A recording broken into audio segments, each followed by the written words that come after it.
Boa noite, pessoal. Estamos iniciando mais uma live com o tema vazio outonal. Muito importante nesse cenário. O pessoal vai chegando aí. Boa noite, Stephanie, tudo bem? Pessoal, vamos chegando. Vão me contando aí de que cidade você já está nos assistindo nessa noite chuvosa, para a grande maioria dos locais. Logo, logo o professor Santi está chegando aí para a gente realmente trazer conteúdo de qualidade para todos que aqui permanecerem, todos que aqui ficarem para nos acompanhar aí. Vamos chamando o professor aqui. Logo, logo ele já chega aí. Pessoal, chovendo aí na cidade de vocês? Como é que tá? Vão me contando aí no comentário. Ô Samuel, boa noite, tudo bom? Vamos chegando aí o Roberto.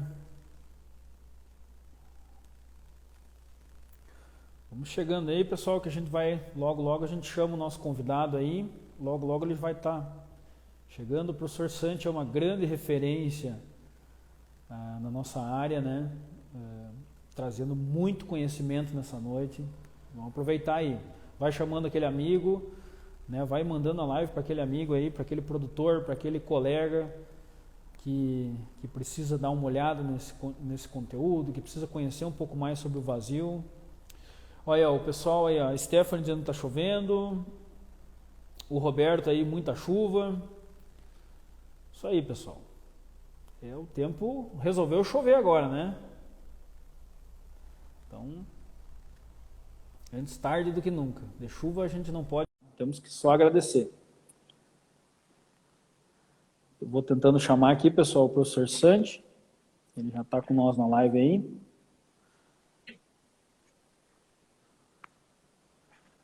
Boa noite, professor. Boa noite, Felipe. Tudo bem? Boa noite, pessoal. Estava só organizando aqui, aprendendo com a tecnologia ainda. É isso aí. Tecnologia é incrível que nos permite aí no nosso terceiro turno estar aqui batendo um papo com o pessoal e de alguma forma agregando aí um pouco de conhecimento, né, professor? Exatamente. Né? Nós não podemos parar. É isso aí. Professor, eu sempre peço para o pessoal, antes de nós iniciar a live, né, a gente sempre espera um pouquinho aí, alguns minutinhos de tolerância, para ir nos contando aqui nos comentários, né, de que cidade está nos vendo, até para nós ter uma noção, né. A gente sabe que a tecnologia favorece muito isso, né, então, pessoal, vamos contando aí como é que foi a chuva, de que cidade você está falando, para a gente também ter essa noção aí dos sistemas de produção, né, professor, das práticas que usam nas regiões. O pessoal aí de Vista Gaúcha, tem pessoal de Santa Rosa, muita gente aqui de Espumoso e da região. Um abraço aí para o Ayrton, que acabou de chegar. É isso aí, Felipe. Nós temos que agradecer a turma está chegando. Eu já vi que tem pessoas aí até de fora do estado, né? E isso é muito bacana, porque o vazio outonal, que é o tema da nossa discussão hoje, ele transcende as fronteiras do Rio Grande do Sul.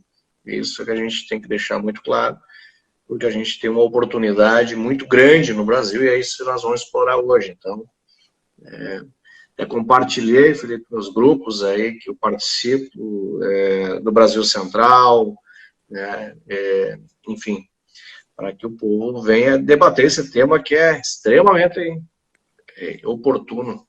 Com certeza. Aí o Daniel aí do Paraná. Professor, estive no Paraná aí segunda e terça-feira, lá realmente o pessoal botou muito milho para o campo, né? Tem muito milho já semeado aí, uma área muito grande, chuva favorecendo, então, expectativa boa para o Paraná aí, né? Exatamente, as coisas estão normalizando, né? A gente tem que ser otimista. Na agricultura, né, essa semana eu rodei um pouco dentro do Rio Grande do Sul, fiz aí uns 4.000 quilômetros aqui dentro do estado, visitando produtor, interagindo. E é muito bacana porque estamos voltando aí com otimismo, né? A agricultura, eu acho que é um pouco disso também, né? E impressionante, né? Esse cenário e como a gente tem que buscar alternativas, né, professor? Eu acho que é um pouco disso que a gente vai debater aqui hoje, né? Sobre justamente a gente ter novas atitudes. Eu vejo muita gente querendo resultados diferentes fazendo a mesma coisa, né? Então, para ter resultado diferente, nós temos que fazer coisas diferentes.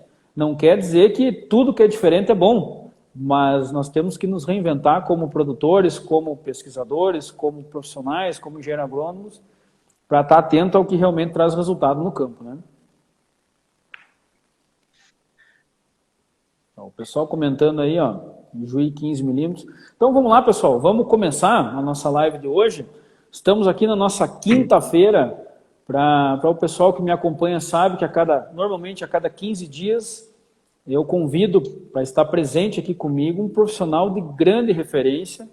E hoje é uma oportunidade ímpar para todos que estão nos vendo aqui para estar debatendo esse tema com o professor Santi, que para mim é uma grande referência. É realmente uma oportunidade grande da gente estar aqui aprendendo, né? Justamente com quem sabe.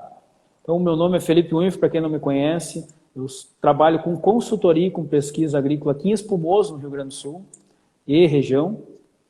E a gente desenvolve todo esse trabalho de pesquisa muito focada na construção do potencial da produtividade. Então, o vazio outonal faz parte disso tudo, né? E por isso o tema hoje tão importante nesse momento que a gente está colhendo soja e vamos ter esse momento, esse vazio, realmente, como diz o nome, e é importante nós tomarmos algumas atitudes.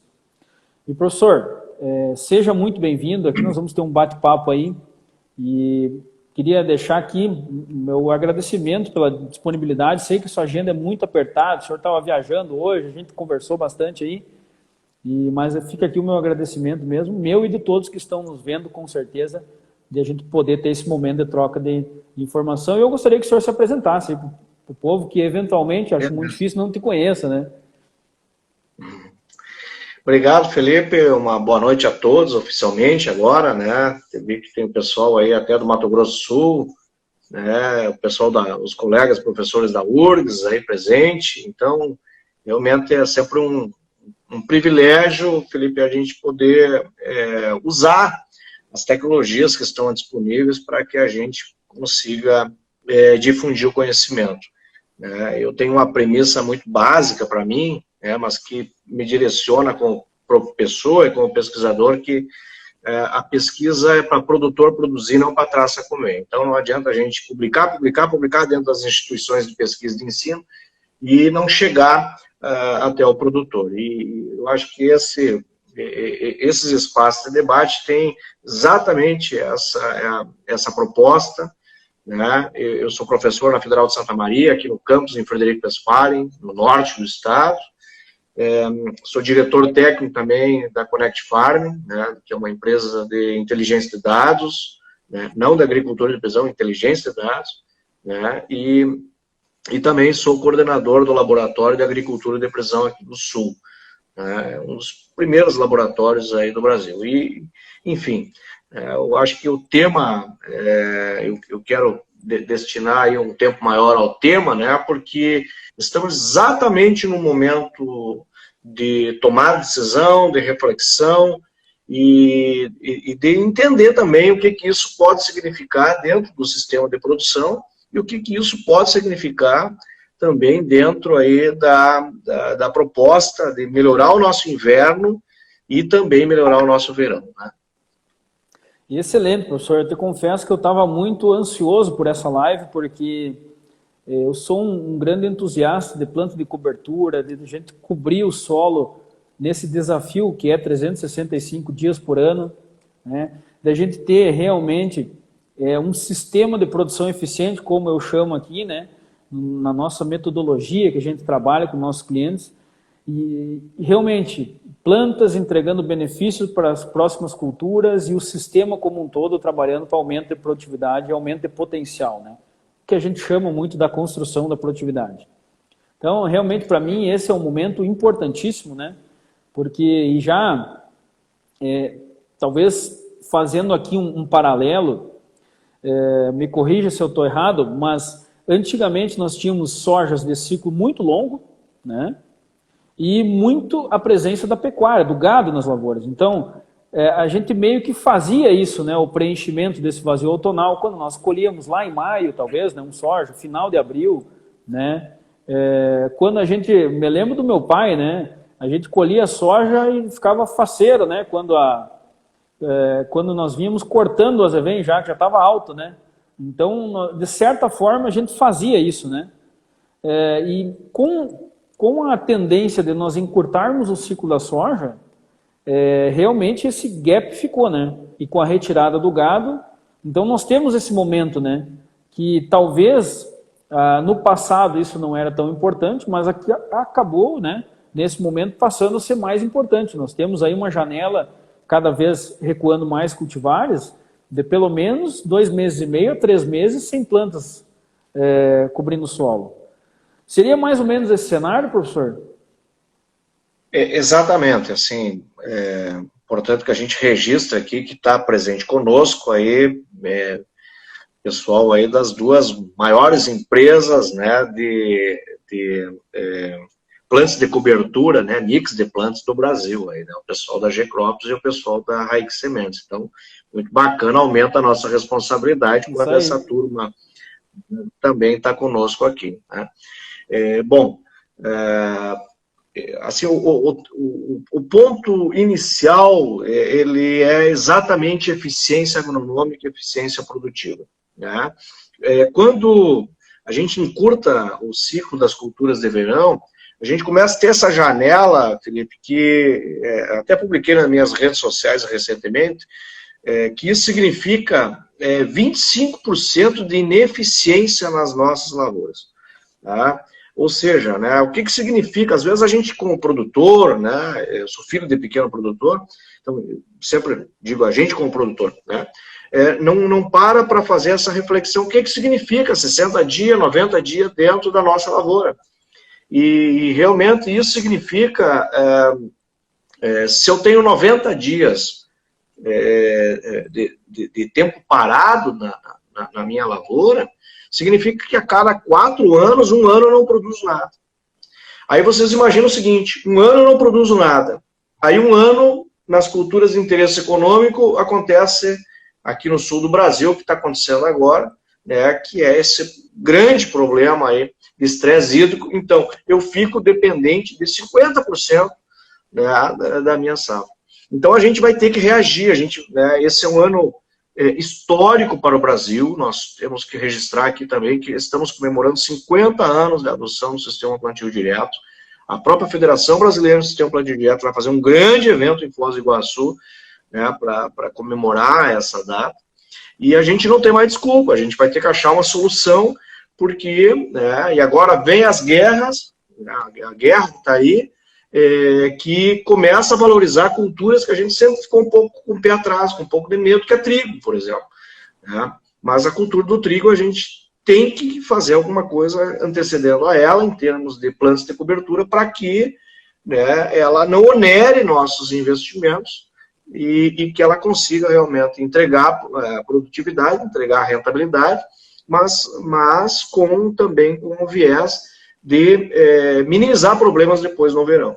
Então, eu acho que assim, é um momento muito importante, né, que a gente vai ter que pensar estratégias e precisamos pensar alternativas, né, porque eu estava, assim, não quero me alongar, mas eu rodei um pouco a região mais central do Rio Grande do Sul, e depois eu fui para os campos de cima da serra, e essas chuvas aí de 90, 110, 120 milímetros, causou uma erosão em lavouras de soja colhida, que ainda nós não conseguimos parar para quantificar os estragos. Por quê? Porque esse ano a cultura da soja não entregou muita palha, né?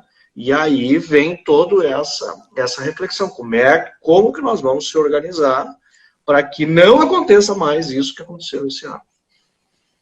Pessoal, nesse início de live, vocês já puderam sentir que vem pancada por aí, que a gente vai estar trazendo o tema. Então, assim, ó, chama aquele amigo, chama aquele produtor, chama aquele colega, que é muito importante, pessoal. Professor, eu já quero pegar 2 pontos aqui que eu acho vital. Do ponto de vista de a gente investir nas nossas lavouras, né? O produtor gosta muito de trabalhar com calcário, com fazer agricultura de precisão, com realmente olhar para o seu solo, né? Trabalhar com máquinas que agreguem, ou seja, por escarificação, ou seja, com plantadeiras que tenham alta tecnologia, mas enfim, o que eu quero dizer com tudo isso? Uma chuva de 110 milímetros leva embora muito investimento de muito tempo na lavoura, pessoal. Isso é uma coisa que nós não podemos admitir. Que em 1 hora, 2 horas, 3 horas, ou que seja um dia, a gente tem a valeta na nossa lavoura levando todo esse investimento que o produtor fez ao longo do tempo. E quantos anos, né, professor, a gente retrocede, né, quando acontece esse tipo de fato? Assim, tem 2 grandes coisas, Felipe, né? Assim, os meus orientados de mestrado aí, de graduação, estão entrando, então estou feliz, né? Aí, anota aí, né? Então, nós iniciamos o semestre presencial segunda-feira, né? Voltamos à vida normal aí na segunda-feira, então o pessoal já está se antecipando. Bacana. Mas assim, Felipe, são 2 coisas que a gente tem que pensar, né? Primeiro que as plantas de cobertura, ou esse vazio outonal, ele gera um distúrbio muito perigoso. Eu estou trabalhando muito com estoque de carbono nas lavouras, aí, fazendo um levantamento em mais de 400 lavouras no sul em 8 estados do Brasil, e é muito preocupante, né, os números que a gente está vendo, porque o estoque de carbono nas lavouras ele está mais nas camadas subsuperficiais. E isso é um retrato do que nós temos 2 problemas. Né? Ou podem estar acontecendo 2 problemas. Primeiro é a erosão, que está levando embora esse carbono. Segundo, né, é que as nossas rotações não estão, nos últimos anos, não estão sendo tão eficientes, né, que consegue acumular naquela camada de 0 a 5, 0 a 10 centímetros, carbono suficiente. E por que isso é tão importante? Porque a produtividade dos cultivos está intimamente ligado a esse tema. E esse ano, que tem o preço dos insumos, né, muito acrescido, né, aí nós temos outro agravante, né, porque além da proteção do solo, o sequestro de carbono, o armazenamento de água, todos aqueles outros benefícios, esse ano a gente vai, assim, lavouras que não se prepararam, não estou generalizando, né, mas lavouras que não se prepararam ao longo do tempo, combatendo esses espaços vazios nas lavouras, né, vão ter, para manter a produtividade da soja, do milho lá no verão, do próprio trigo, né, se não reagir, não fazer nada diferente, vai ter um custo um pouco maior. Né? Então, assim, não é simplesmente, tu falaste uma palavra, né, agricultura de precisão. Comemoramos também esse ano 25 anos de agricultura de precisão. Mas não é simplesmente fazer mapas de fertilidade que a gente vai conseguir resolver as coisas, porque a qualidade do solo envolve química, física e biologia. E aí um cálculo muito rápido. Né? O que eu ganho com tudo isso? Se nós pegar aí, por exemplo, uma cultura do nabo forrageiro, isoladamente, não estou falando de mix de planta ainda, né? Mas isoladamente ela tem um potencial ali em 70, 80 dias de ciclo, que é exatamente nessa janela que nós não temos nada, de ela me entregar quase R$ 1.700 em ureia. Né? Então, assim, mas é cara a semente. Não existe mais a palavra cara a semente, porque só no nitrogênio, uma cultura como o nabo, ela consegue entregar ali R$ 1.700 em ureia, que eu deixo de comprar. Se eu pego uma ervilhaca, esse valor chega lá perto de 1.500. Né? E a própria aveia, que para o pessoal que trabalha com integração lavoura-pecuária, que talvez não vai pensar só no vazio outonal, mas preencher todo esse espaço, eu também tenho mais de R$ 1.000 em ureia. E aí, claro, depois a gente pode discutir elementos como o próprio potássio. Né? Então, o próprio nabo, o que o nabo entrega? Quase R$ 2.000, mais de R$ 1.800 em potássio por hectare. Nesse período, professor? nesse Exatamente. período, né? Então, assim, exatamente. Então, assim, se eu falar, eu não falei ainda dos benefícios dos mix, né, Sim, da contribuição aí de toda a range. Mas se eu pensar assim, entre não fazer nada agora, né, tirei a soja, e esse ano tardou um pouco a soja, mas tirei a soja, não vou fazer nada, vou esperar, vou plantar o trigo. Entre eu não fazer nada e achar que é caro fazer alguma coisa, eu posso ter plantas aí no sistema que estão me entregando mais de 1.800, mais de R$ 1.600 em ureia e mais de R$ 1.800 em potássio. Ou seja, eu estou economizando mais de R$ 3.500 em insumos exatamente em um ano que eu estou ali falando em tonelada de potássio acima de 5.500, R$ 6.000. Tá?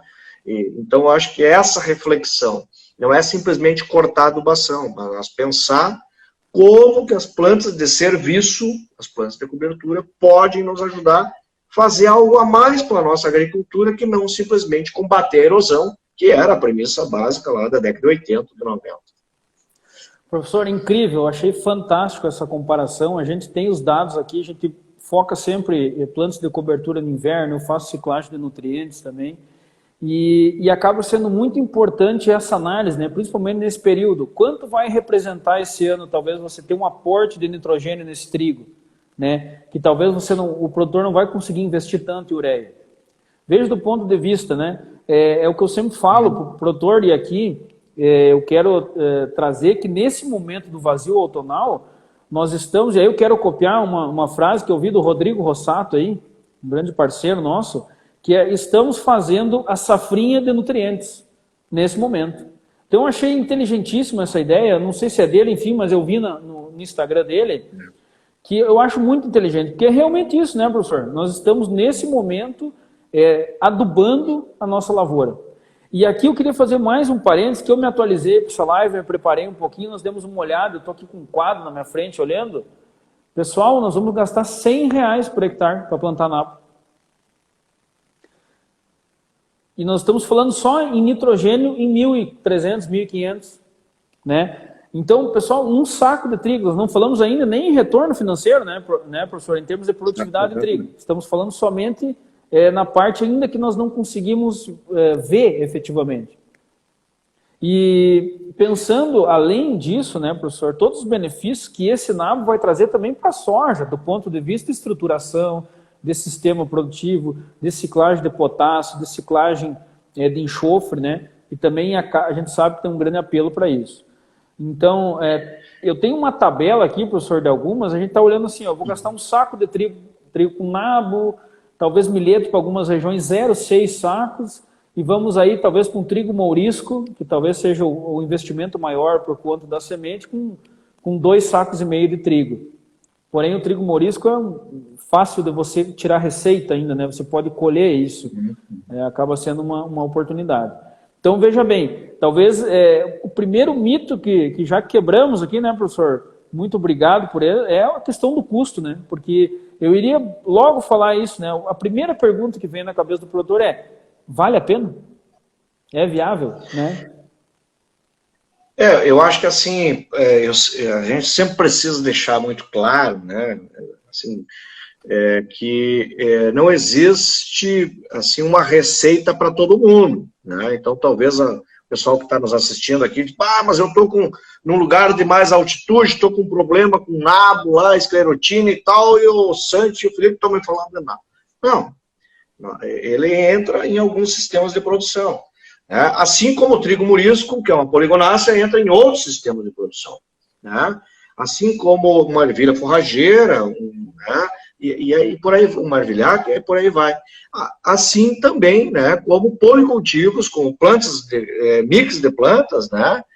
Também tem os seus espaços. O que a gente tem trabalhado bastante dentro desse conceito, né? Usando dados para exatamente saber qual é a planta de cobertura ou qual realmente é o melhor sistema para cada um dos seus ambientes. E isso, assim, vejam que eu tenho, se nós voltar a falar do nitrogênio,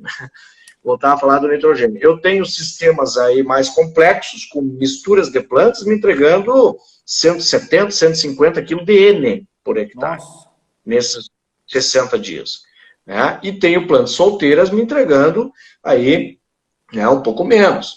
Né? Então, assim, o produtor, eu me atrevo a dizer que ele não pode fazer uma leitura muito simples do sistema de produção. Olhar, não, mas o preço do adubo está caro esse ano, eu vou cortar adubo. O preço da semente numa planta de cobertura está um pouco mais elevada. Não, eu tenho que olhar o contexto, porque nós nem falamos os benefícios físicos ainda, e não falamos ainda, Felipe, de um assunto que a gente vem pesquisando já há 2 anos, que vem mudando a forma de enxergar a agricultura, que é a biologia. Né? O meu querido eterno Dirceu Gás sempre dizia, olha, nós temos que olhar as enzimas, olhar os exudatos, olhar toda a entrega, né? Porque, claro, quando vem o ano mais crítico, aí a gente, né, se apavora. Só que aí, às vezes, é tarde para ter feito. E por que a gente está nesse debate de plantas de serviço em pleno 2022, 50 anos depois do início do plantio direto? Porque muitas lavouras, e aqui não estão para lavar roupa suja mesmo, muitas lavouras, né, muitos consultores simplificaram o processo. Agora, os próximos 50 anos, né, nós não vamos mais ter desculpa de não simplificar o processo. Por quê? Se eu pego uma mistura de planta aqui, que hoje está me entregando aqui, eu pego uma aveia branca misturada com centeio, misturado com, peguei a minha colinha aqui, misturado com ervilhaca, né, misturado com um nao pivotante aí, por exemplo, né, uma mistura de planta que chega a me entregar quase 300 quilos de potássio. 300 quilos de K2O, pessoal, tá? Num ano que vale R$6.000 a tonelada, tá?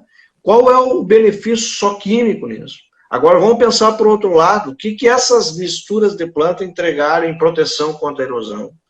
Vão me entregar na supressão de plantas daninhas, tá? Vão me entregar na infiltração e armazenamento de água no solo, porque está todo mundo, foi aprovado, eu acho que essa semana na Câmara Federal, um projeto de lei que permite o agricultor a fazer mini barragens para armazenar água dentro da propriedade. Isso vai resolver todos os problemas? Não vai, nós temos que armazenar água dentro da lavoura. Nós temos que armazenar lá onde a raiz da soja, a raiz do milho, a raiz do trigo pegam essa água. Né? E eu acho que é por aí esse caminho. Excelente, professor. Eu quero trazer à tona aqui que em 20 minutos de live a gente já bateu 2 pontos que, independente do assunto que eu vou trabalhar, eles surgem, tá? O primeiro dele é o sistema de produção, né? Ou seja, como a gente vem falando isso há muito tempo, sabe, professor? E o pessoal não... Muita gente nota que não se deu por conta, que a gente tem que pensar o sistema como um todo, né? E não simplesmente o fato pontual do adubo, ou da planta de cobertura, ou, enfim, ou do fungicida. Então esse é um primeiro ponto. Mas o segundo ponto é algo que eu venho batendo realmente muito forte, que é a receita de bolo, pessoal. Isso é lamentável, isso não existe. Nós temos que ter o profissional aqui na lavoura recomendando a situação que o produtor precisa. Nós temos que sujar a bota, né, professor? De terra, de barro na lavoura e realmente entender o talhão, entender a necessidade do produtor, que meta de produtividade ele quer, qual é o seu planejamento, quais são os vieses que nós temos que trabalhar dentro da lavoura. E a receita de bolo, aquele gráfico, né, ou aquela foto do ciclo da cultura, é maravilhosa, nos levou a lugares importantes, mas essa simplificação serve para nós mostrar o produto, mas não serve para nós agir na prática com todas as ações de manejo. Então nós temos que junto com o vazio outonal, nós temos que abolir também a receita de bolo, né, professor? E focar realmente no manejo eficiente. Nós temos que realmente focar em conhecimento aplicado por hectare, como o nosso Dirceu Gás falava, né? Eu acho que assim, quando a gente começa a sair um pouco do trivial, né, de simplesmente produzir, mas olhar um pouco a eficiência, né? A gente tem olhado muito, Felipe, primeiro a eficiência, não só a eficiência técnica, mas a eficiência econômica, né? Mas depois a gente tem outras formas de nós ver se a nossa lavoura também tá sendo eficaz. Por exemplo, a eficiência do uso da água, né? Hoje a gente consegue mensurar com dados, a agricultura de precisão, a agricultura digital estão aí para isso, né? as estações meteorológicas, os dados meteorológicos estão aí para isso, para saber se realmente, olha, eu fiz a vida inteira um trabalho um manejo dentro da minha lavoura. Mas será que isso conduziu a um nível de excelência ou não? Então, por exemplo, hoje nós temos propriedades que a gente tem feito esses cálculos, que com a mesma precipitação do município, choveu a mesma coisa, mas consegue produzir 30 sacos a mais do que a média do município. Por quê? Porque o sistema de rotação está armazenando água. Né? E eu tenho sempre dito nas minhas palestras, pelo Brasil afora, e até fora dele, que soja, por exemplo, não é para produzir palha, soja é para ganhar dinheiro mesmo. Né? Agora, como que eu crio ambiente para colocar uma genética de 100, 100 e poucos sacos? Há 2 anos atrás nós ganhamos, né, um prêmio do SESB, aí, 114 sacos por hectare. Fiquei feliz? Não, não fiquei feliz. Porque às vezes é uma ilha de produtividade. Eu fiquei feliz quando a gente viu que um pivô de 55 hectares fechou média 107. E eu fiquei feliz quando esse mesmo pivô de 107, no outro ano, produziu 109. Né? Então, assim, eu acho que é essa mensuração, de eficiência do uso da água. E esse é o ano também, pessoal, de fazer um outro cálculo.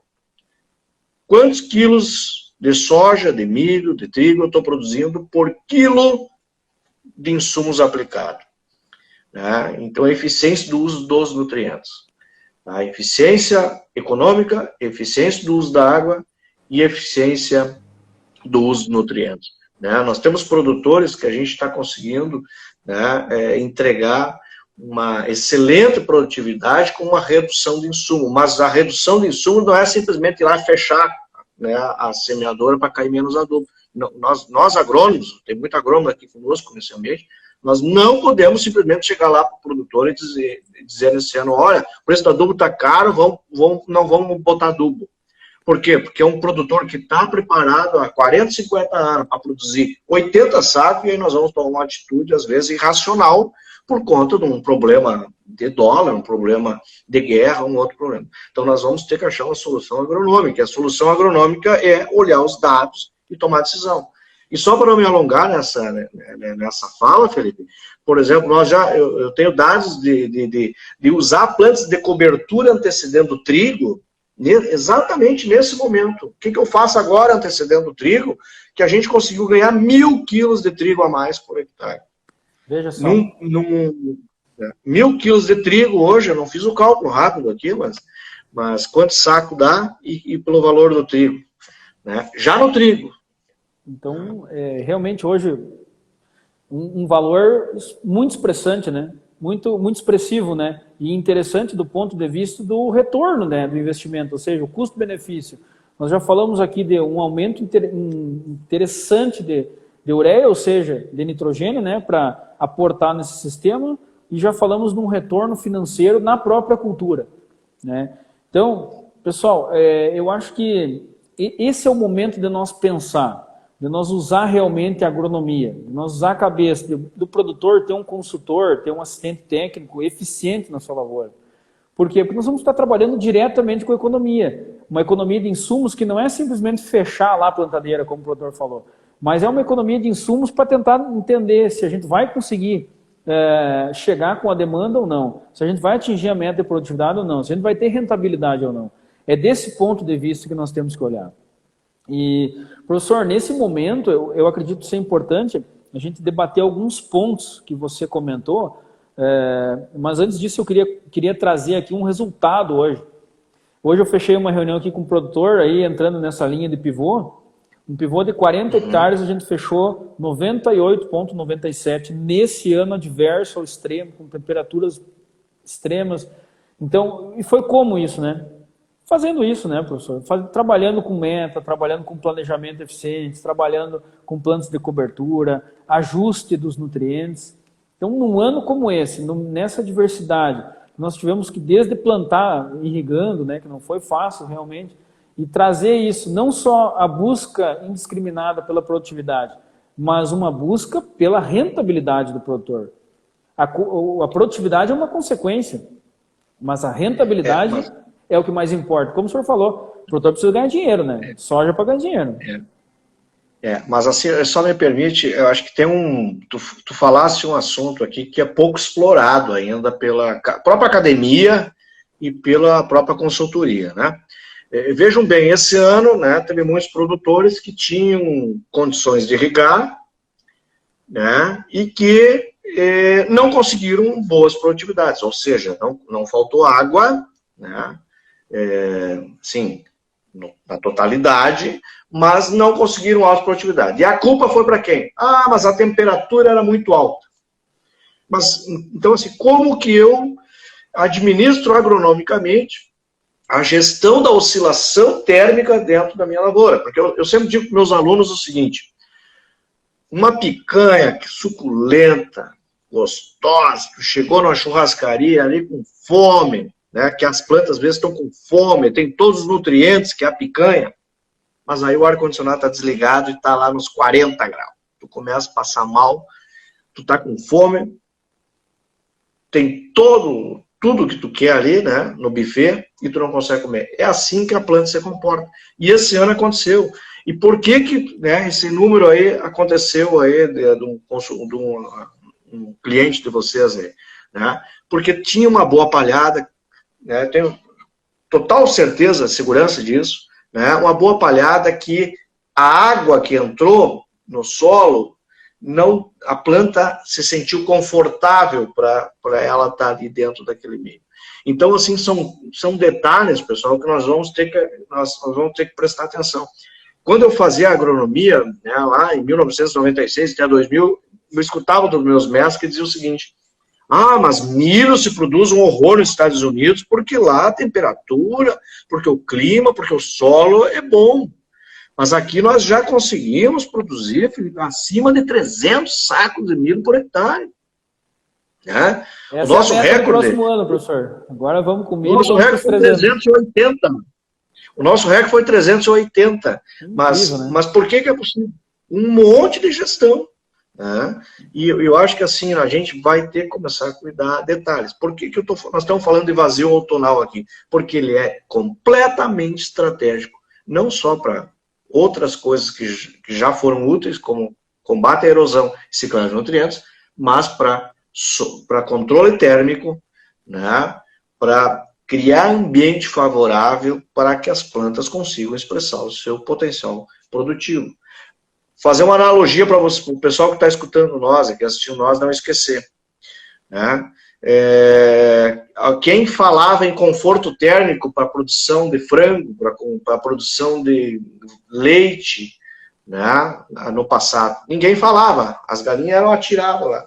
Hoje, né, com esse conforto térmico, você consegue um ganho, incremento de produtividade em carne gigantesco, e é isso que nós temos que buscar para a planta. A planta também quer isso, não quer só um pivô jogando água em cima dela e um ambiente totalmente conturbado, né, onde que ela está vivendo.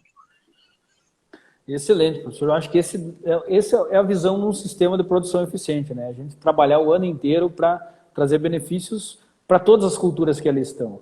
E eu queria, talvez, professor, eu acho que é importante a gente contextualizar algumas coisas. A gente comentou aí do ponto de vista do plantio direto, que é esse ano, e talvez para o pessoal entender em números, a gente precisa manter um sistema plantio direto eficiente, né? E isso depende de um aporte de palha, de raiz, enfim.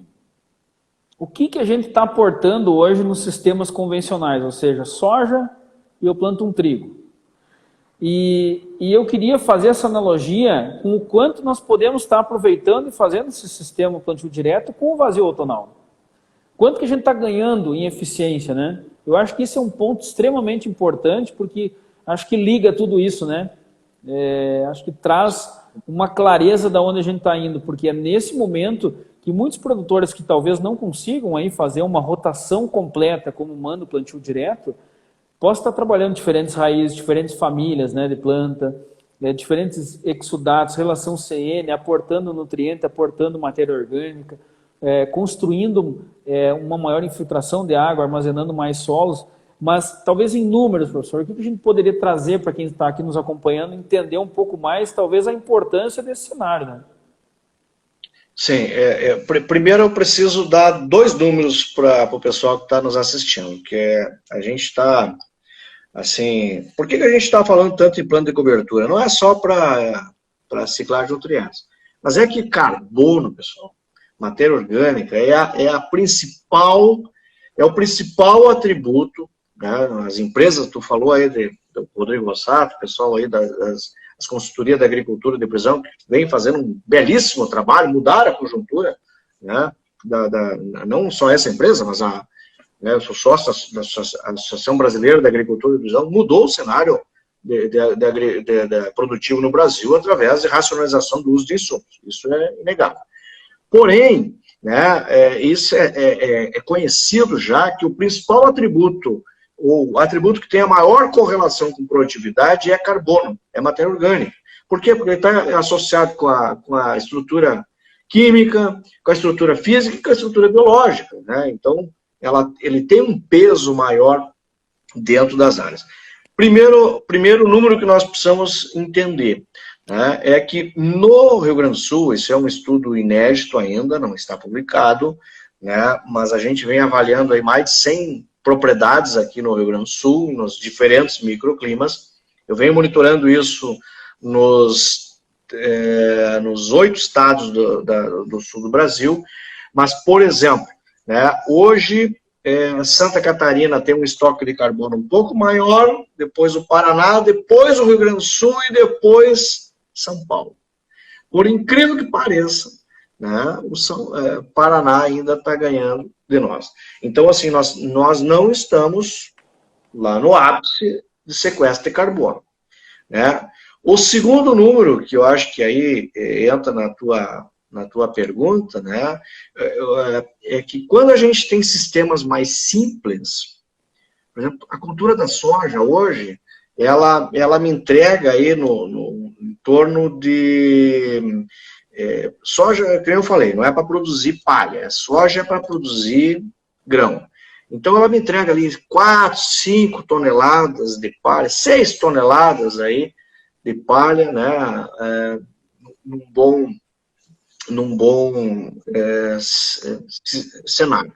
Acontece, né, que tem estudos aí americanos, né, e de colegas da USP mostrando o seguinte, que não é só ter palha, porque se eu tenho a palha na superfície, ela devolve para o sistema em torno de 20% em carbono. Os outros 80%, então vamos fazer um cálculo aqui para o pessoal que está nos escutando aqui, assistindo, mais fácil de entender. Eu produzi 10 toneladas de palha e deixo na superfície. 8 toneladas volta para a atmosfera. E 2% ela vai ser degradada, ser decomposta até chegar em carbono. Porque eu tenho massa seca, depois eu tenho as degradações do carbono, até chegar em carbono orgânico, que é o que interessa para a planta. Né? O que nós temos que ter de mais importante dentro dessa discussão? Diversidade de raízes. Porque as raízes, aí eu vou imaginar o seguinte, se eu produzir 10 toneladas de raiz, 4 toneladas vai ficar no solo. E 6 pode sair do solo. Então as raízes são 100% mais eficientes do que a parte aérea.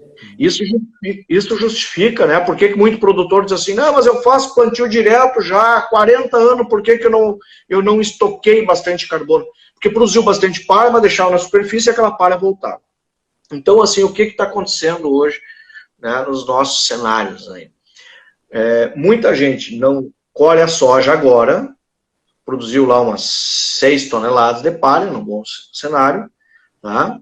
Que é uma leguminosa, vai se decompor rápido, depois deixa 90 dias o solo descoberto, vai entrar, mas a semente está cara, o trigo não vai valer dinheiro, joga uma semente de aveia qualquer, salva às vezes, sem vigor, sem poder germinativo, que vai me entregar lá mais 4, 5 toneladas, eu não pago a conta.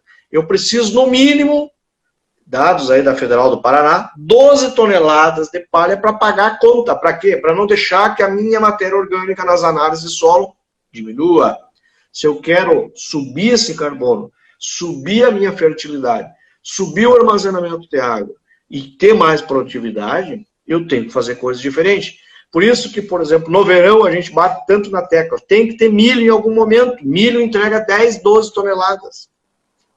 Né? E aí, mas eu não sou, ou na minha região não me permite, ou então eu não posso produzir milho todo ano, eu pago minhas contas com soja. Né? Ó, o Rodrigo Rossato entrou aí, nós falamos o nome dele, alguém... De tanto que falamos nele, ele apareceu. Entrou na orelha do Rodrigo aí. Né? Mas bacana, seja bem-vindo, Rodrigo.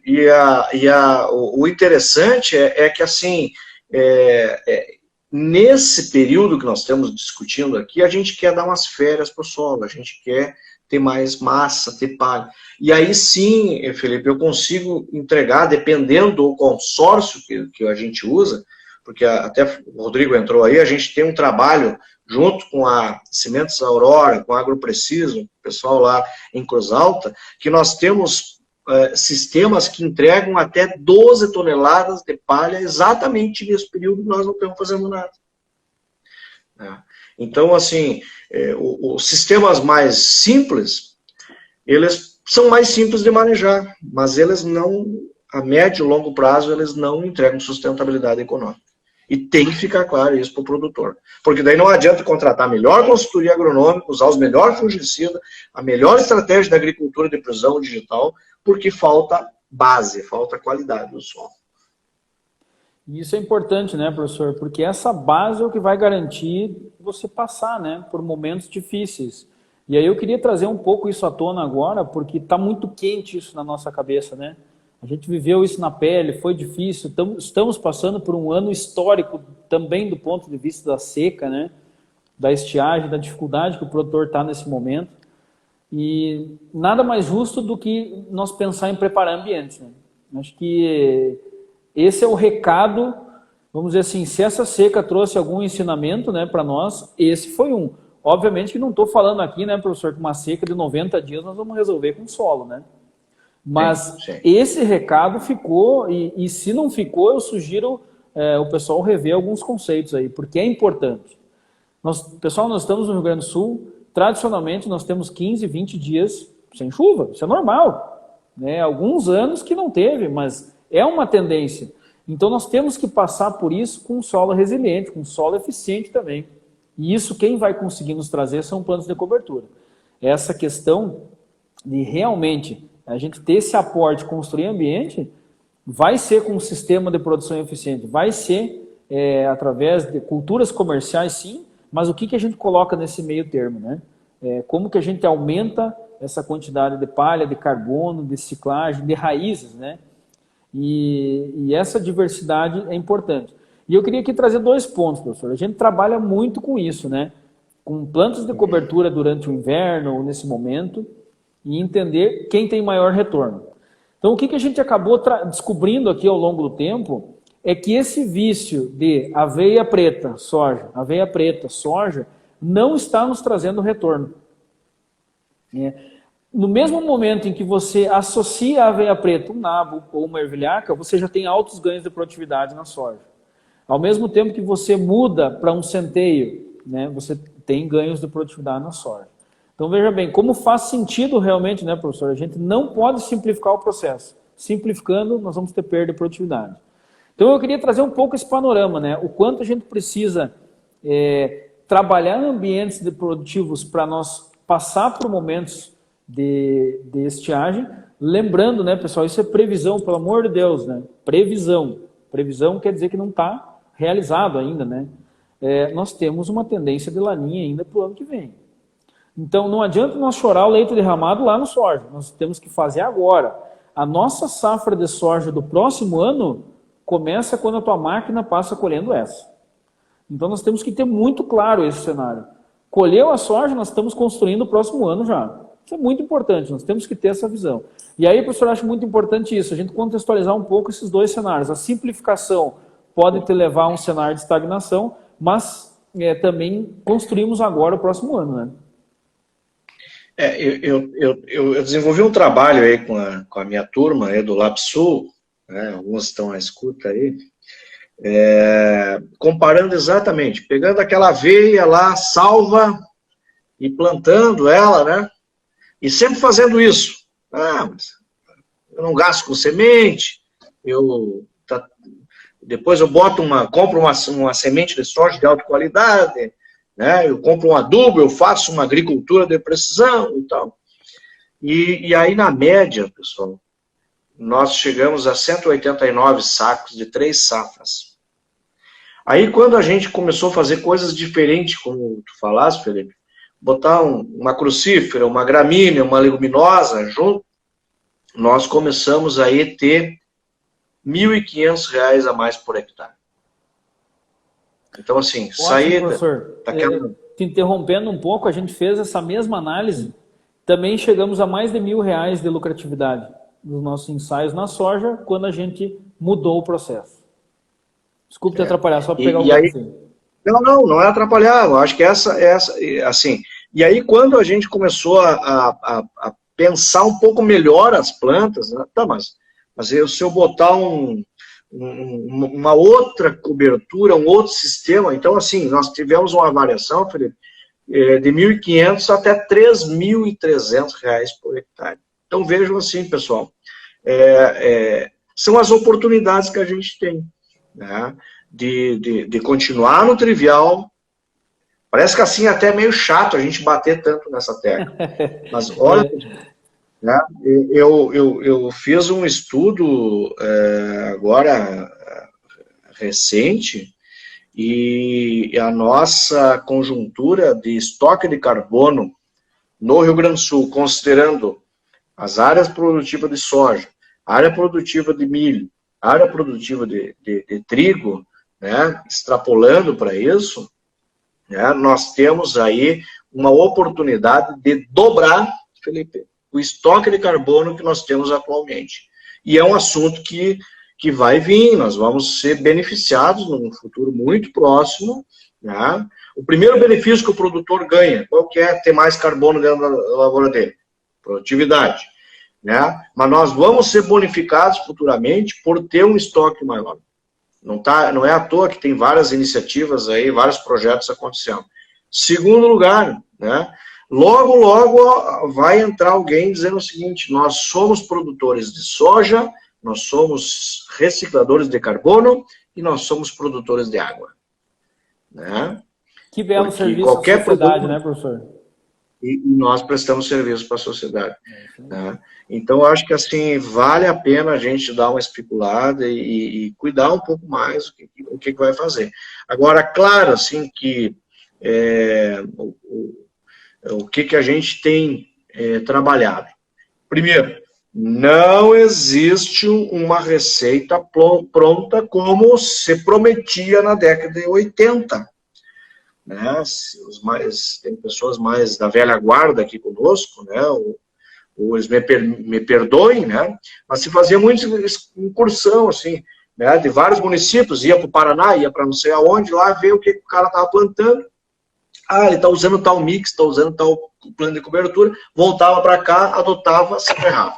Né? Hoje, né, o que a gente tem de oportunidade? A gente tem a oportunidade de saber como é que está a fertilidade do nosso solo. Né? A grande maioria dos produtores usa agricultura de precisão. Nós sabemos como é que está a nossa produtividade. Nós sabemos como é que está a entrada de insumos. Né? Nós temos gestão sobre vários outros processos e agora basta a gente saber adaptar, né, criar, né, a melhor estratégia para o nosso sistema de produção. E é por isso que a gente vem investigando aí, né, muito, né, forte para criar uma chave, inclusive, de tomar decisão para o produtor. Excelente, né, professor? Eu acho que essa questão, como o senhor falou, fica chato a gente ficar batendo, mas é que é muito importante. É o que realmente traz resultado. A gente sabe que durante muito tempo ferrugem foi um problema que o produtor precisou enfrentar e isso ficou muito na cabeça.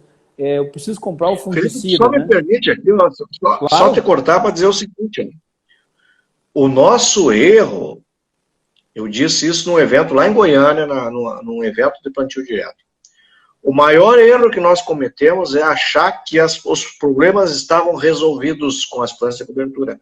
Tanto que, se todo mundo ir para a literatura, nós temos um vazio científico da década de 90 até 2, 3 anos atrás, muito grande. Se publicou muito sobre transgenia, sobre outras moléculas, sobre um monte de coisa, mas nós não fizemos absolutamente nada dentro da academia, dentro da pesquisa, né, dentro das propriedades, sobre cobertura e rotação de culturas. Está aqui conosco, nessa live, aqui está com nós 2 grandes empresas que hoje comercializam soluções, né, de misturas de planta pronta, para não dar segregação, para não dar vários outros, para não ter problema de nematóide. Daqui a pouco compra uma semente e traga um problema para dentro da minha lavoura, né? Mas a angústia deles é que várias coisas assim, plantabilidade, né, doses, épocas, várias coisas a gente não tem a solução, né? Então, assim, esse período, né, que a gente brinca que o solo tira férias, ou que nós temos que dar férias das culturas de interesse econômico para o solo, ele é muito válido, porque se a gente tira férias num lugar horrível, né, ou comprar um pacote de férias que a gente não descansa, só se irrita, a gente volta mais estressado e não vai produzir no período, né, que a gente tem que produzir. E assim é com a planta. Ótimo, né, professor? Eu acho que isso é muito relevante do ponto de vista da construção da produtividade, que é o tema, o grande tema que eu tenho proposto aqui, para a gente pensar sobre essa ótica, né? Porque e muitas vezes nós temos focado, talvez, na receita de bolo ou naquela coisa mais pronta, né? Naquela coisa mais fácil. Ou seja, às vezes pensar dói, né? Às vezes você sair da cadeira um pouco, se desacomodar, acaba sendo um pouco mais desconfortável. Mas a partir do momento que a gente faz isso, faz sentido. E hoje, do mesmo ponto de vista, você olhar para cultivar do vizinho também não faz sentido. Você olhar para o adubo que o vizinho está utilizando não faz sentido. Assim como talvez você eleger uma planta de cobertura e aquela vai ser a solução de todos os problemas, também não faz sentido. Então, realmente isso é muito importante, né? A gente olhar do ponto de vista do que vai solucionar os problemas que eu tenho na minha área. Não simplesmente, o mercado está plantando nabo, eu vou plantar nabo. O mercado está plantando centeio. Esse efeito manada é um problema. É um problema muito sério, porque a gente deixa o conhecimento para fora da porteira. E isso é algo que realmente nós temos que cuidar. Nós temos uma mania na agricultura brasileira de achar culpados, Felipe. E esse ano, né, eu até escrevi um artigo aí que saiu na mídia e deu uma grande repercussão, né, porque a primeira feira agropecuária que saiu no Brasil já disseram que o problema da seca no sul do Brasil era a compactação, então nós tínhamos que escarificar todas as áreas. E uma verdade, uma mentira, muitas vezes dita, ela se torna verdade. E aí vocês imaginam, nós, da pesquisa, quantos anos nós temos aí. Eu sou um entusiasta do plantio direto, da descompactação com raízes, né? Também não sou um radical dizer que não tem áreas que nós vamos ter que usar a escarificação mecânica, né? Mas existem equipamentos, né? Inclusive entrou aqui um ex-orientado nosso aqui que trabalha na indústria de máquinas, né? Que trabalha com revenda, que tem equipamentos de ponta, que fazem um trabalho menos agressivo no solo. Nós começamos a generalizar as coisas, né? E vocês imaginam o seguinte: pegar uma área aí que está produzindo 80 sacos de soja por hectare e escarificar toda ela achando que esse é o problema. E eu confesso para vocês, e digo em todos os espaços, Felipe, que eu ocupo, eu nunca achei uma área 100% compactada, né? E a planta não enxerga isso também, né? Então, hoje, a nossa geração de consultores mais novos, de pesquisadores mais novos, tem a obrigação moral, eu uso muito esse termo, tem a obrigação moral, né, de usar os dados, de usar a inteligência, né, usar essas ferramentas que estamos aqui. Eu estou em Frederico, você está lá em Espumoso, tem gente de todo lado aqui interagindo, para trocar ideia antes de fazer uma loucura na lavoura. Porque depois de cometida essa loucura, a gente pode levar 15, 20, 30 anos para resolver o problema, né? E eu acho que assim, a simplificação do processo tem nos levado a esse momento aí que muitos produtores, né, estão aí produzindo 5, 10, 15 sacos de soja esse ano, quando vizinhos, com a mesma seca, com o mesmo estresse, com a mesma cultivar, com o mesmo manejo, estão produzindo 30, 40 sacos. Né? Ainda é cedo para nós mensurar. E na Expo Direto, a imprensa me questionou sobre isso. O que eu faço com os dados desse ano? Boto fora? Eu disse, olha, como pesquisador, esse é o melhor ano para mim. Só que a gente sofre junto com o produtor, claro que a gente sofre. Eu queria estar fazendo pesquisa em área de 100 sacos de soja por hectare e não área de 10, 15, 20 sacos. Com certeza. Só que nós estamos exatamente no momento que nós precisamos reagir, porque senão, né, nos próximos 50 anos, vão vir anos como 2021, 2022, e nós não estaremos preparados. Professor, eu tenho usado muito isso nas minhas lives e sobre vários pontos de vista, ela vai fazer sentido a sua frase. Nesse ano, boi lerdo vai beber água suja. Quem ficar para trás vai continuar para trás. Não adianta, nós temos que tomar as atitudes que nós temos que fazer. Quem bobear, realmente vai ser engolido pelo sistema. Né? Não tem como ser diferente. Boi lerdo vai beber água suja. Professor, eu queria te convidar para nós responder algumas perguntas, né? Afinal, esse é o intuito, né? E eu quero começar aqui com o pessoal da Praterra. Um grande abraço para o Tobias e para o Thiago, estão sempre nos acompanhando aí também. Obrigado pela live aí. Tendo em vista os valores em reais aportados pelo NABO em 60 dias pré-trigo, não se faz necessário adubação? Olha, eu diria assim que é muito relativo, Tiago. Assim, qual o nível tecnológico que você quer para essa lavoura de trigo, né? Porque assim, e dependendo de qual a região que você está também, eu não saberia. É Cruz Alta. Porque Cruz Alta. Cruz Alta. Mas mesmo assim, o NABO, ele entrega muito, né? Mas ele não, assim, eu diria que para essa região, né? Os campos de cima da serra, mais para o lado também de Birubá, para essa outra região aí que começa a se tornar mais promissora, ela não é suficiente totalmente. Né? Então a gente tem que cuidar isso aí. Eu aconselharia sempre fazer um balanço, né? Faz um balanço. O que você tem dentro da tua área, né? O que a cultura do nabo poderia entregar em termos de nitrogênio, fósforo, potássio, enxofre principalmente, né? Ou outras variáveis, e a partir desse balanço, ver se olha pelo nível tecnológico e pelas condições desse ano, eu encaro só com a reciclagem, né, dos nutrientes, ou ter que fazer uma complementação. Geralmente, né, a complementação ocorre no nitrogênio, né, porque gramíneas responde a nitrogênio, né, e todos os trabalhos que eu tenho conduzido, mesmo com essa alta reciclagem de nitrogênio, né, não é suficiente, né, tanto pré-trigo quanto pré-milho. Professor, aqui um comentário, né, do Ivonar. Estamos deixando a agricultura de receitas de bolo para a agricultura de processos. É exatamente isso, né? O Ivonar é um grande parceiro nosso aí, do Raíx Sementes, né, de São Miguel do Oeste, e, né, junto com outras marcas aí também, vem fazendo, vamos dizer assim, tem que registrar aqui, porque alguns anos atrás, né, o Ivonar veio na universidade e se queixou assim, Sante, nós trabalhamos com agricultura de precisão e tem que fazer coisas diferentes, não tem semente, o produtor se queixa.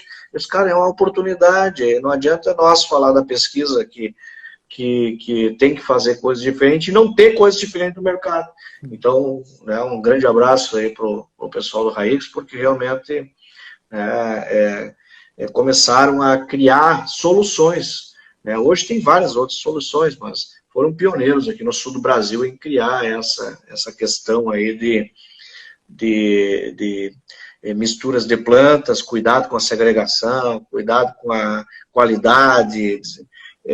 E outra coisa bacana, Felipe, aí fora do Raíx, né, mas também essa turma aí também, tem amigos do AG Crops aqui presente, enfim, outros, é que eles começaram a fomentar uma coisa que a gente queria que tivesse há muito tempo atrás, campos de produção de semente de plantas de cobertura. Tá? Porque não adianta nada nós fazer toda essa live, todo esse discurso e não ter semente de qualidade. Né? Que nem nós estávamos falando da aveia. Uma coisa, se vocês pegar a atividade enzimática hoje de uma aveia preta, de uma aveia branca e de uma aveia ucraniana, uma aveia ucraniana tem uma atividade enzimática 3 vezes maior que uma aveia preta. E se eu comparo a aveia preta com uma atividade enzimática de uma aveia preta com uma aveia preta salva, aquela que nem sabe mais o que cultivar ela também tem 3 vezes mais atividade enzimática. Né? Então, assim, são coisas completamente diferentes. Nós dizemos assim, mas eu boto aveia preta na minha área. Mas qual cultivar? Qual é o vigor dessa semente? De quem tu comprou? O que tu fez? E isso é muito bacana, sabe? Porque a gente precisa também criar rentabilidade para o outono e inverno. E essas empresas também, Felipe, têm trazido rentabilidade. Tem muitos produtores que tinham o vazio outonal como um grande problema, né? E hoje, além de fazer rotação de cultura, estão usando o outono e inverno para renda, para produzir semente de ervilha, para produzir semente de ervilhaca, semente de nabo, semente enfim, das diferentes espécies que depois vai para fazer um mix para ir para o grande consumidor. Então tem que louvar também essa iniciativa, porque é uma coisa assim que dos últimos 5, 6 anos mudou a nossa forma, né, de pensar também esse vazio outonal, porque tem muito produtor que sempre me questiona, Santi, mas E tu começou a live falando disso, né? Mas eu queria plantar um trigo morisco para ganhar dinheiro com ele, eu não queria simplesmente para deixar nitrogênio lá para o trigo. Sabe que eu não posso ganhar um dinheirinho? E a gente tem que pensar por esse lado. Ah, com certeza. Aliando as duas possibilidades, né, sempre agrega para o produtor. O Jader Schirman está perguntando assim, se é preciso dessecar o nabo para plantar. Que foge um Olha, pouco, tem vários pontos, assim, né? Tem produtores que usam, né, uma dessecação, né? Outros que usam rolo-faca, né, e conseguem trabalhar. Tem que sempre cuidar, pessoal. E talvez o maior desafio os 2 maiores desafios do outono e inverno sejam, para nós da pesquisa, sejam o que se chama de alelopatia, né, na cultura sucessora. Nesse caso o nabo não tem tanto problema, mas plantabilidade é outro. Então, assim, não adianta nada eu ter lá um nabo de 9 toneladas de massa por hectare, uma massa gigantesca, e a plantabilidade no trigo seja um horror. Ou então no milho, que é pior ainda, né? Porque a gente já diagnosticou aqui no estado, Felipe, que erros de plantabilidade, por exemplo, em milho, chegando a 50%. Não. E isso, cada 10% de CV, eu perdia 4 sacos de milho. Então eu estava perdendo aí 20 sacos de milho por erro na plantabilidade. E muito dessa qualidade da plantabilidade está associada à quantidade de massa. Por isso que tem muito produtor que diz assim, mas eu não quero muita massa porque eu não consigo plantar. Então, assim, e aqui tem consultores especializados nessa área, né? A gente também está trabalhando, fazendo várias iniciativas nesse sentido, né? Que, assim, unir o útil, que é as plantas de cobertura, ao agradável, que é a plantabilidade, né? Então, assim, muitas, dependendo da situação, eu tenho que fazer uma dessecação antecipada e ainda fazer uma rolagem para ter um excelente, vamos dizer assim, uma excelente performance de plantio, né? Porque se eu tiver que optar, como produtor, em ter um horror de palha e ter qualidade no plantio, eu vou optar por qualidade no plantio, porque ela me entrega mais produtividade, isso é uma coisa óbvia, né? Mas na figura aqui de pesquisador, a gente tem que dizer que a gente tem que ter um pouquinho mais de cuidado e tal, né?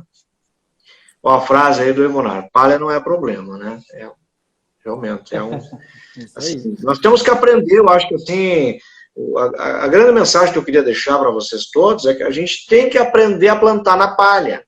Lembro que quando surgiu o plantio direto, eu me lembro a lendária PS6 e PS8 lá da Semeado, que foi o grande marketing, né? Que era uma semeadora que conseguia plantar na palha quando as outras não conseguiam plantar na palha. Isso diferenciou no mercado. Eu acho que hoje nós temos que nos diferenciar como produtores e como consultores. Conseguimos ter uma excelente plantabilidade ou não conseguimos? Por que não conseguimos? As máquinas não entregam o resultado ou é o nosso manejo? Né? Interessante.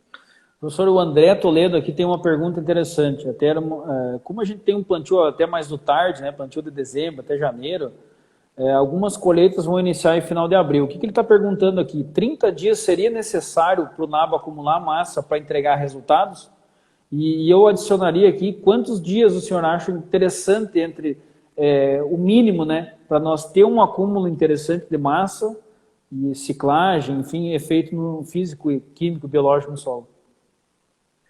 Você sabe que ontem até publiquei, porque eu estava lendo algumas coisas assim, e o Ivonara agora me resgatou aí. E ontem me bateu uma saudade aí dos diálogos com o Dirceu Gassi. Assim. Foi talvez uma das pessoas que não superou ainda a perda dele fui eu. Né? Mas o Dirceu sempre me dizia o seguinte: Santi, você que trabalha com as plantas de cobertura, nós humanos, a nossa jovialidade nos 60 anos, nos 40 ou nos 20? Daí eu dizia, não, acho que é nos 20.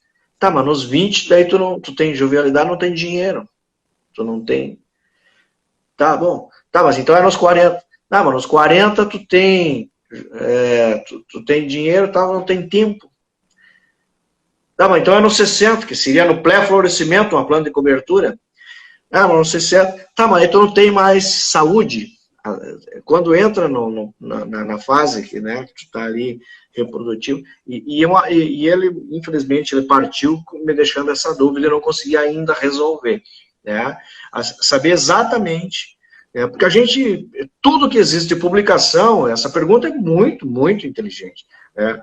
Porque, assim, todas as publicações dizem que o manejo das plantas de cobertura devem ser executado no pré-florescimento. E a gente começa a ter problemas, por exemplo, no pré-florescimento do trigo morisco, eu já tenho sementes maduras, já começo a ter ressemeadura natural. No pré-florescimento do nabo, eu já começo a ter problema de esclerotia. Né? Agora entrou o Alessandro Aguiero, que é um dos maiores consultores de plantas de cobertura no café, lá de Minas, né? Um grande abraço. Hein? Que bacana.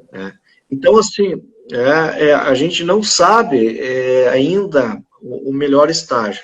Mas eu diria o seguinte, cara, em 40 dias a gente já conseguiu uma excelente cobertura com nabo, né? Com nabo, com trigo morisco, com essas plantas mais rápidas, né? A gente já conseguiu aí uma excelente cobertura, porque era assim, talvez tem que fazer uma pergunta ao contrário, né? O que tu estaria fazendo na tua lavoura nesses 40 dias? Nada. Então, assim, se der 5 toneladas, se der 4 toneladas, se der 6 toneladas, já é lucro. Né? Porque é a mesma coisa que a analogia que eu sempre gosto de fazer. Você fica 10 anos sem tirar férias. Se você tirar uma semana, já é mágico, já é maravilhoso. Agora, claro, que a gente queria tirar um mês, tirar 45 dias. Né? E eu acho que é por aí o caminho. Mas essa tua pergunta, eu também estou atrás das respostas, né?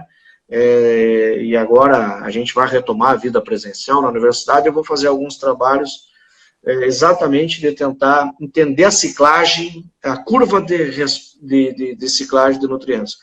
Porque realmente, assim, existe uma desconfiança científica de que não necessariamente, assim, que nós não temos o ápice de acúmulo de massa, nós não temos o ápice de acúmulo de nutrientes no pleno florescimento, que talvez seja antes. Né? Ótimo. Professor, só uma frase do Rodrigo aqui: a produtividade de verão se constrói no inverno. Parabéns pela live. Com certeza, né, Rodrigo? Compartilhamos dessa ideia e já comentamos isso antes. Professor, a live fantástica, né? Eu acho que o pessoal pode aproveitar muito esse nosso... Não tenho dúvida que entregamos muito resultado para todos que nos acompanharam aqui no nosso terceiro turno nessa noite chuvosa. E eu queria encerrar, professor, com uma ideia assim, ó, imagine que todos os produtores, talvez do Brasil, do Rio Grande do Sul, do mundo, como o senhor achar melhor, estivesse ouvindo a sua frase agora, a sua mensagem, qual mensagem que seria essa para todos os produtores que pudessem te ouvir? Primeiro que a tua pergunta é desafiadora, né? Mas assim, eu diria que vale a pena fazer algo diferente, né?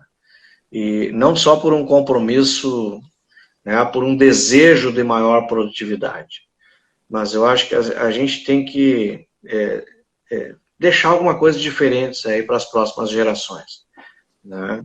Eu olho para trás, assim, meu pai está com 87 anos, e eu olho as lavouras, né, de quando eu tinha 6, 7 anos, assim, me lembro vagamente, né, de uma cena que ele saiu para botar fogo na palha de trigo e a minha mãe disse para ele não botar fogo na palha do trigo, né? E hoje eu olho assim que talvez o pessoal que planta lá, né, o meu cunhado lá, meus irmãos que plantam a lavoura, né, eles estão fazendo rotação. E não sei, talvez daqui a um tempo a gente gostaria que tivesse totalmente diferente essa nossa forma de enxergar.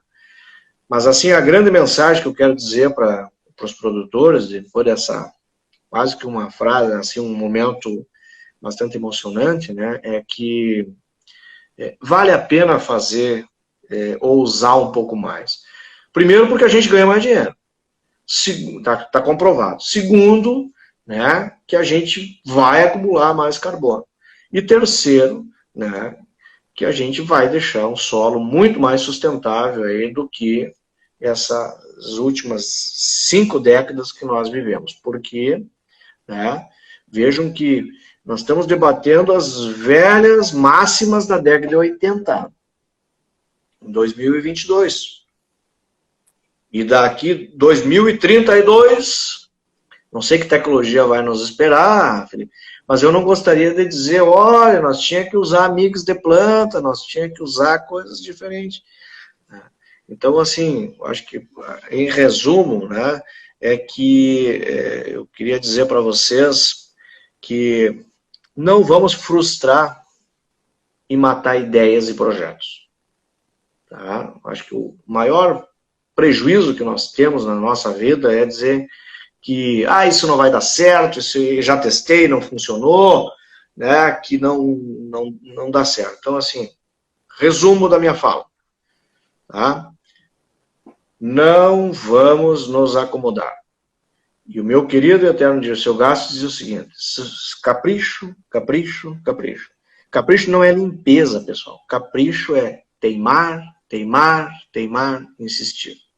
Acho que é isso, Felipe, que eu resumiria a nossa noite. Teimar e insistir. Não deu certo? Faz de novo. Não gostei? Tento diferente. Acho que é por aí. Excelente, professor. Eu acho que fico aqui com um senso de dever cumprido nessa noite. Eu acho que transmitimos um conhecimento muito bacana. A gente vai acompanhando os comentários aqui. O pessoal gostou, respondemos perguntas. Cumprimos o nosso papel de como abolir o vazio outonal, trazendo realmente embasamento com dados por A mais B do porquê nós utilizarmos e como construímos a produtividade das nossas culturas, né, muito baseada no que nós falamos hoje de sistemas. Pessoal, essa live vai ficar gravada aqui no Instagram, ela logo, logo vai estar no meu canal do YouTube também. Então, pessoal, a gente sempre tem essas lives a cada 15 dias com pessoas de alto gabarito, como é o professor Santi. Segundas-feiras a gente tem live de perguntas e respostas, então quem quiser me acompanhar aqui, me siga aqui no Instagram, que a gente tem bastante atividade também. Professor, queria estender um grande abraço ao senhor, muito obrigado pela disponibilidade. Nós batemos aqui 1h20 de live já, que parece que passou 5 minutos. É um grande prazer estar aqui dividindo esse momento com o senhor e aprendendo, né? Principalmente isso, eu fiquei aqui muitos momentos que... estando muito feliz, muito grato de poder estar aprendendo e estar aqui realmente debatendo, mas aprendi muito realmente E isso que é o que vale a pena da gente trazer uma informação, o produtor ao mesmo tempo está aprendendo e está crescendo. Então fica aqui o meu abraço, a minha gratidão mesmo por esse momento que a gente pôde estar aqui compartilhando informação para o produtor.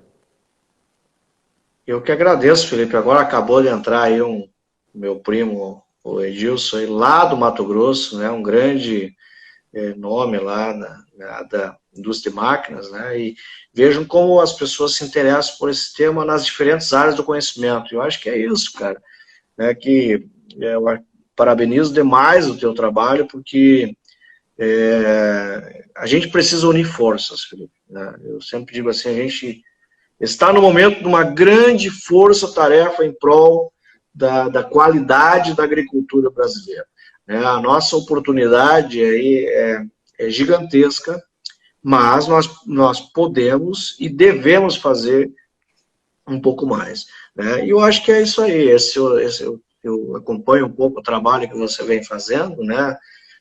E é maravilhoso. Eu acho que assim, me coloco à disposição para esclarecer dúvidas dos nossos internautas aqui, né, das pessoas, né, e eu acho que essa é a nossa missão, né, o conhecimento é para produtor produzir e não para traça comer. Com certeza.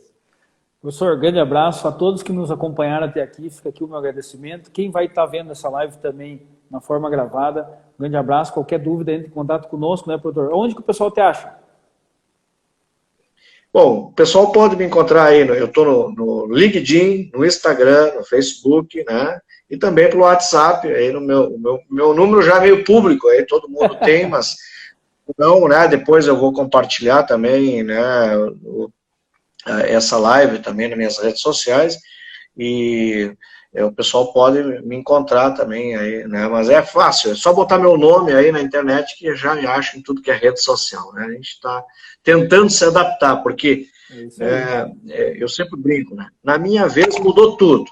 Primeira vez, né, quando eu entrei na faculdade não tinha celular, depois não tinha internet, começou a ter, né, aí depois quando a gente achou que as palestras iam ser revolucionárias, começou as palestras virtual, aí é live, é podcast, é outras coisas, então nós temos que nos reinventar, assim como tem que reinventar a agricultura brasileira também.